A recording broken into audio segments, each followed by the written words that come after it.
મારું નામ કોકિલાબેન નટવરલાલ મકવાણા, ગામ ગુડેલને રહેવાસી છું. તાલુકો ખંભાત લાગે છે મારે. હું છેલ્લા આશાદીપમાં અને વંચિત વિકાસમાં 2.5 વર્ષથી જોડાયેલી છું. અને એમાં મને જે ફાયદો થયો એના વિશે હું અત્યારે વાત કરું છું.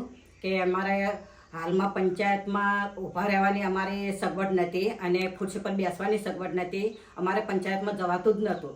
એના બદલામાં મારા થકી અત્યારે હાલમાં અમે પંચાયતમાં જઈએ છીએ અને ખુરશી પર બેસી અને કોઈ પણ પ્રશ્ન હોય તો એની રજૂઆત કરીએ છીએ. બીજું કે અમારે સ્મશાન ભૂમિનું કોઈ એ નહોતું, એટલે અમારે રસ્તો જવાનો પહેલાં શરૂઆતમાં નહોતો. તો એ રસ્તા માટે અમે રજૂઆત કરી સરપંચને, તલાટીને, એને માટું લખાવી અને અમારા સ્મશાન લગી જવાનું એ હતું. અને અત્યારે હાલમાં બધું એ કામ પૂરું થયું છે. બીજું કે પાણીનો પ્રશ્ન અમારે હતો, તો 15 દિવસ સુધી અમારે પાણી આવતું નહોતું. તો એના બદલામાં અમે સરપંચ અને તલાટી અને સભ્યોને બધાને રજૂઆત કરી પંચાયતમાં જઈને બહેનોએ. અને પછી એમને રજૂઆત કર્યા પછી અમને 1 મહિના પછી અમને 3 દિવસે પાણી આવવાનું ચાલુ કર્યું એમને. બીજું કે અમારે પાકનું નિષ્ફળ પાણી વારંવાર ભરાઈ જતું હતું. વરસાદી પાણી વધુ આવે તો અમારા નેટ છલકાઈને અમારા ખેતર બાજુ જ બધાના ખેતર આવ્યા તો પાણી અમારે ભરાઈ ગતું હતું ને એનો નિકાલ થતો નહોતો.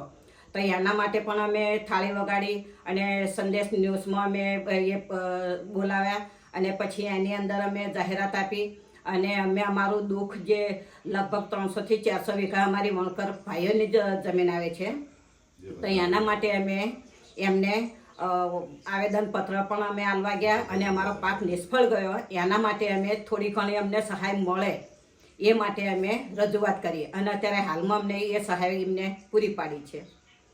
બીજું કે વિધવા પેન્શન અને વૃદ્ધ પેન્શનમાં 1200 રૂપિયાથી હતું તો એને 5000 કરવા અમે આવેદનપત્ર એ કર્યું અને વિધવા બહેનોને 1200 રૂપિયા 1250 રૂપિયા હતા એના બદલે 4000 આપવાનું કર્યું. અને એ અમે આવેદનપત્ર આણંદ કલેક્ટર સાહેબને આપવા ગયેલા.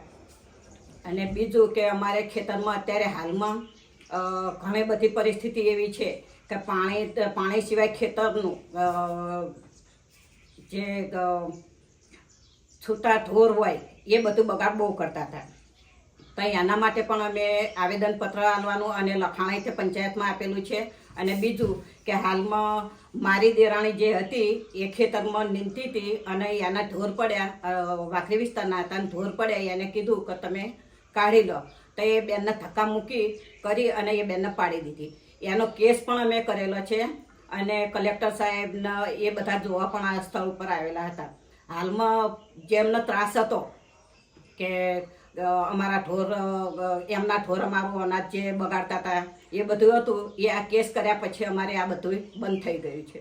અને અમને બધાને ખરેખર હાલમાં તો અમને એવું થાય છે કે સારું થયું અમારો કેસ એટ્રોસિટીનો કેસ કર્યો એટલે બધાનો આ વખતે પાક થોડો ઊભો રહ્યો હતો.